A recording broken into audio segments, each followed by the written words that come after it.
Across the Board here with Ian the Colonel on hawkradio.org and acrosstheboardradio.com. We always bring you the best bands that have been around for a while, best new bands, best bands in the U.S. and around the world. And one of the top bands coming out of anywhere in the world right now has got to be Tonight Alive off Fearless Records. And Jenna's with us right now. Jenna, welcome to the show.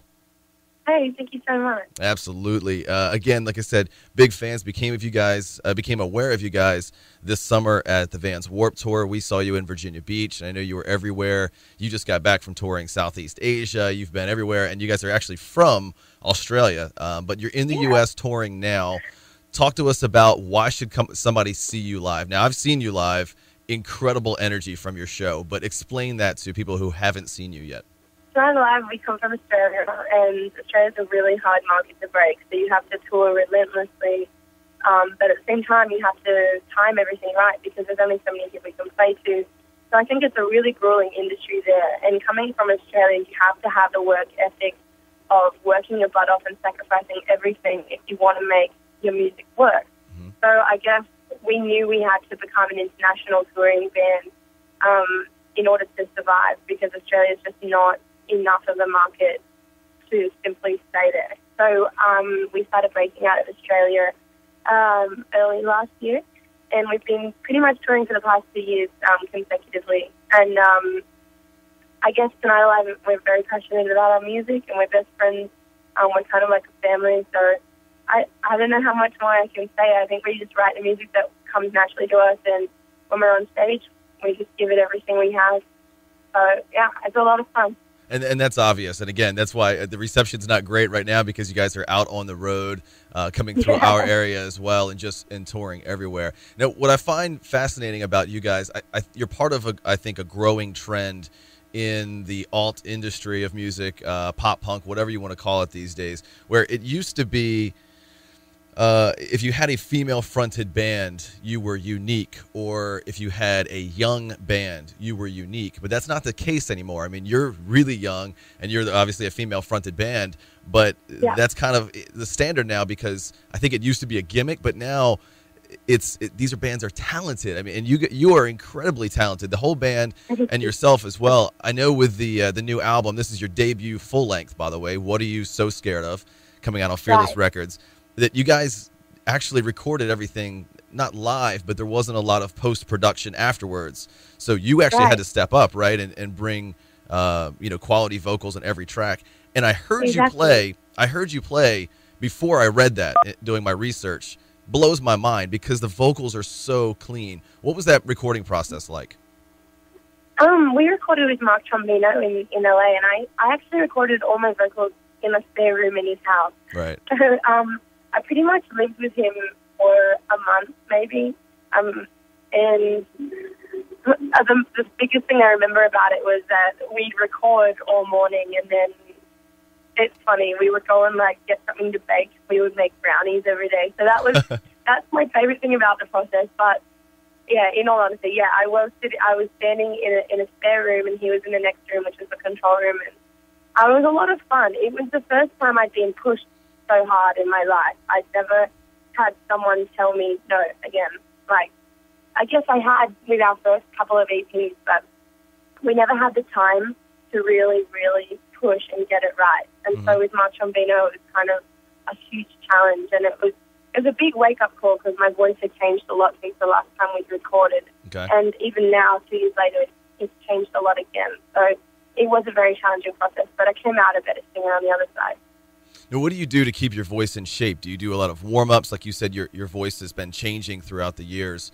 Do you continue, a guitarist, a bassist, a drummer, they continue to practice their instrument. How do you continue to practice your vocal instrument? I recently started seeing a singing teacher. I guess it must have been around June last year. And it was kind of like she opened up this whole world for me. I'd never ever learned about singing technique. I'd never learned how to warm up. Mm-hmm. And I guess she taught me so many exercises of range building and power building and breathing and about even muscles in your face, and in your chin, help your tone improve. I don't know, I'm really hard on myself as a singer, and And as you were saying, with so many female-fronted bands, it's like you really have to stand out because you're not the only ones anymore. So I'm hard on myself, and I make sure that I'm a bit of a perfectionist. So I like to learn and grow, really.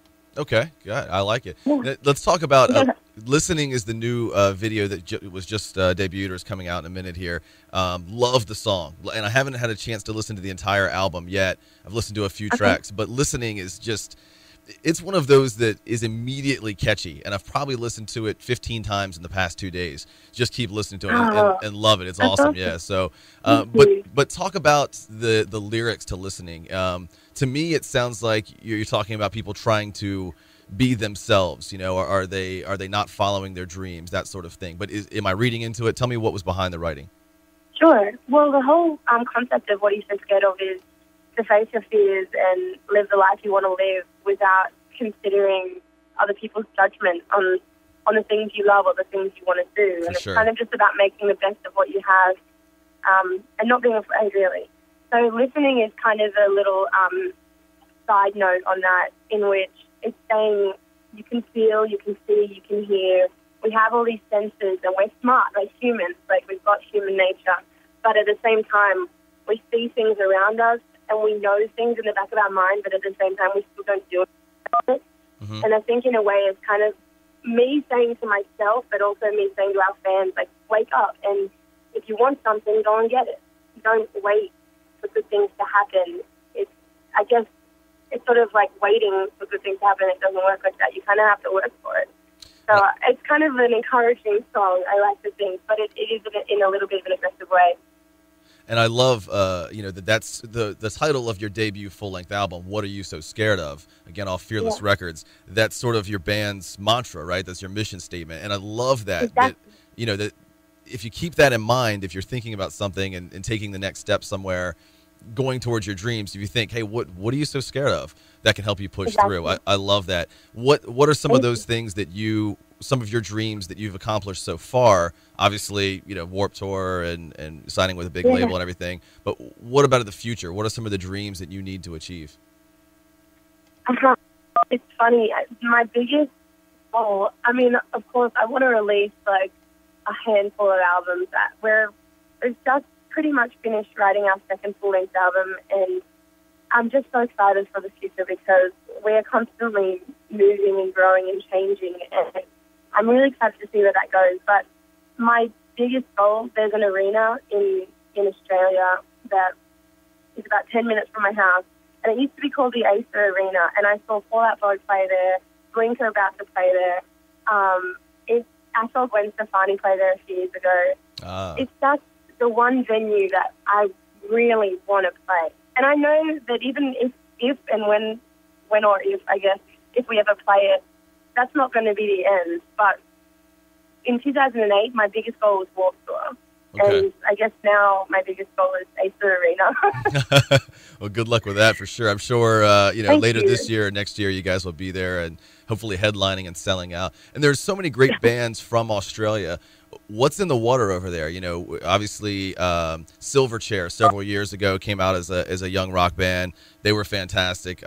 Closure in Moscow, a great prog rock band out of Australia as well. But what's the music scene like? I've never been to Australia, so what is the music scene like that's giving birth to such amazing bands? It's really hard. I can't tell you enough how much of a hard industry Australia is, because it's good for local bands and it's good for big bands, but what about everyone in between? Like, you can't. A lot of the biggest acts are the major label solo artists, maybe even competition winners. They're the biggest artists in Australia. And then all the local bands, you get to play maybe 100, 200 cap venues like halls and youth centers and things like that. But then it's like, what if you're a band like Tonight Alive and you need to be doing 1,000 cap rooms? There's not one in every city. Right. And it's the most frustrating thing because it doesn't cater to the different stages of a band's, I guess, where they're at, their level, right. Their exposure and everything like that, and their fan base. It doesn't cater to that. I think local bands, they play the same places over and over, and you can do club tours 5 times a year if that's what you want to do, but what's the point? There's no growth in that. So it's really difficult. I think for us, we got as big as we could on our own, and I think we sold out a 1,200 cap room in Sydney, and then it's kind of like that's where you stay, and it's like we don't want to stay there, so we started breaking out of Australia. And a lot of the time, if you're big in America or if you're big in the UK, it will translate back home. So that's what we've got our fingers crossed on. Absolutely. E from across the board here with E talking to Jenna from Tonight Alive. And again, the website is tonightaliveofficial.com, not tonightalive.com, but tonightaliveofficial.com. And you guys are pretty much on every piece of social media website out there: YouTube, Twitter, Facebook, Vivo. You've got a bunch I haven't even heard of yet. So you guys are pretty much available anywhere, and you're on tour. So definitely go see these guys. Now, Jenna, you talked about learning to use your instrument as your voice and some of the exercises you've learned and that kind of thing. If you could have a master class in vocals from anyone, who would it be? A master class? Mm-hmm. Wow. That's a great question. Thank you. Let me see. It's hard because I don't base my singing off of any one artist. Right. You could have 2 people there, maybe. I guess who would be in the room? You know, if you could put together a collective of people that you could learn from, you know, who would they be? Okay. I would start with Frank Sinatra. Because I think I love jazz, and I guess I was not necessarily raised on jazz. Okay. But I'm going to start with Frank Sinatra. Yeah, one of the greatest voices of all time, for sure. Oh, definitely. I'm a big fan. And then I have Robert Plant from Led Zeppelin. Yes, absolutely. And I'm a Led Zeppelin fan, and I think he sings like nothing I've ever heard in the whole world. So I start with those 2, and I think I'd be happy with that. That's a good call. I can see you guys covering a Led Zeppelin song. Yeah, we've always joked about covering Black Dog. Ooh, yeah. Led Zeppelin 4 is like my favorite album, and we always jam it in soundcheck, but we never perfect it. We'll have to work on that. Yeah, get it done. Now let's talk about covers. You guys just covered Little Lion Man for Pop Goes Punk. And I have to, it's rare that a cover is better than the original, especially with a great band like Mumford & Sons. But your version of Little Lion Man is, in my opinion, by far better than the original, especially what you've done with the chorus. How did you construct that song? How would I describe it? How did you construct it? Like when you were actually writing, what is that like when you are doing a cover? You know, do you consider it, do you take it apart completely and rewrite the entire song except for the lyrics, obviously, or how does that work? Yeah, I guess Ricardo, our guitarist, really pulled that song apart. We were all huge fans of the song and knew it really well. So, he really took that on and broke down the guitar work, and he brought in his own style. I don't know how much more detail I can give you than that. I think it came really naturally to him. It was challenging, but I guess, he had a vision for it. So it was really exciting, and I loved that the chorus was this huge, high, huge thing. It just felt right. It became really powerful, and I kind of wish that we wrote that song ourselves completely. I wish it was ours, because I'm really, really proud of the way we transformed it. Yeah, and it actually gives a different emotion, a different feel to the song as well, like it is your song, as opposed to a lot of covers that just sound like the same song with a different voice. So I love that you guys, kind of put your own personality into it as well. And again, What Are You So Scared Of is a new album out on Fearless Records. Go check that out as well. Jenna, if you could only hear one more song in your life, what would it be? It can be your song or anybody else's, and you can hear it or you can perform it. What's the song? Oh, wow. Great question. Why, thanks. I think Father and Son by Cat Stevens. Okay. I just adore that song. It makes me feel nostalgic, but also content. I guess it's just one of those songs. I think the first line is, "It's not time to make a change." Okay. And it's just the most peaceful feeling. If I was going to die, I'd want to hear that song, I guess. That's a good song. That's I need to go listen to it again. It's a good call. We Yeah, always get a give different it a answer read. for that. Yeah. As far as Australian music, I'll even give you just any music. Okay, so you get a little older, you have a family and everything, and you want to leave them some sort of like time capsule to tell them what music was like when you were younger or what inspired you.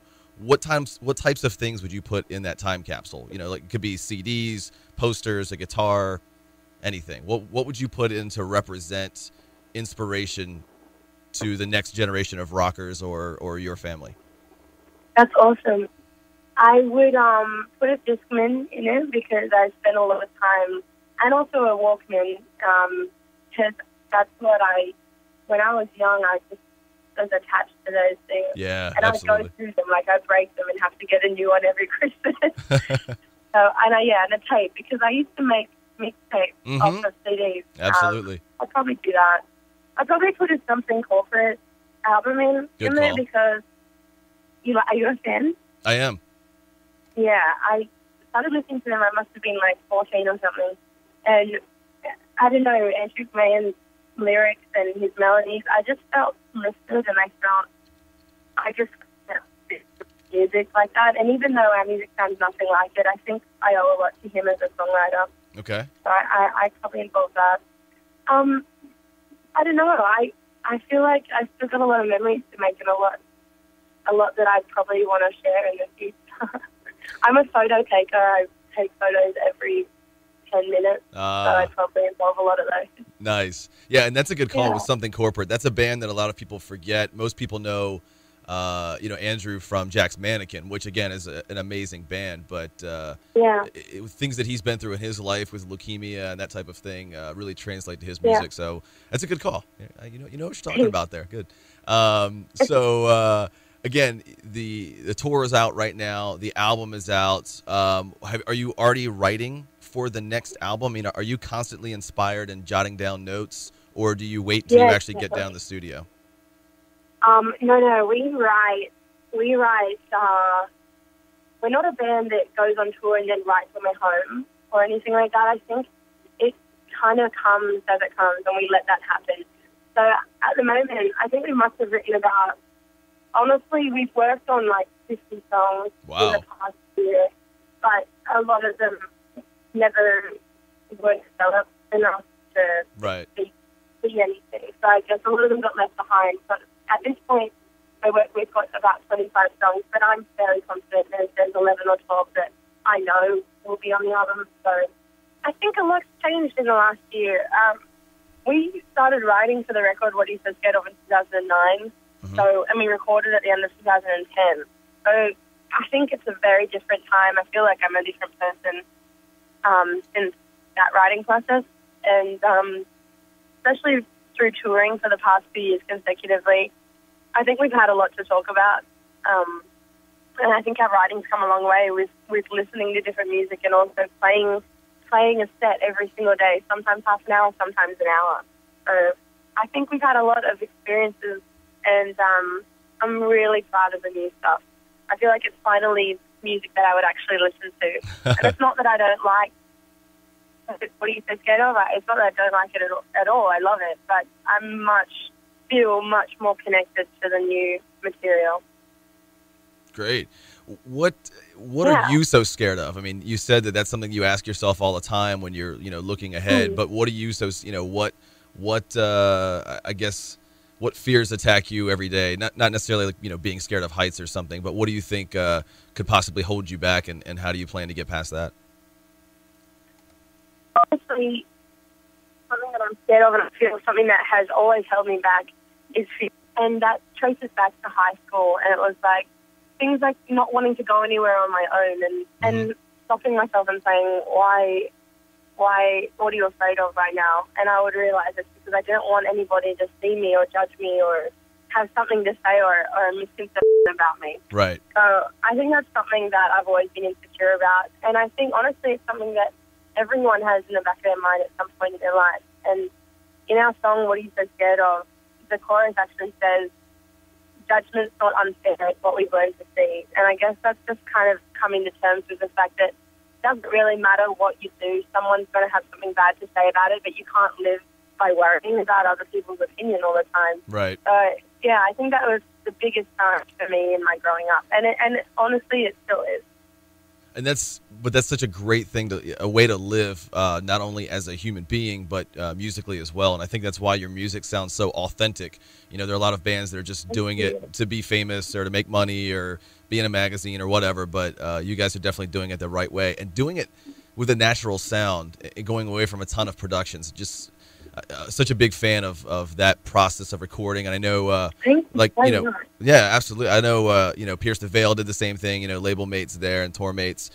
We talked to them about that at Warped Tour. And again, that's why the music is so good. So please, from the bottom of my heart, keep doing that because it works for sure. So again, Punk Goes Pop 4. What Are You So Scared Of? Their debut album. Go check out all of their EPs as well. But on Fearless, you can get What Are You So Scared Of? And most importantly, do not just listen to music, experience it.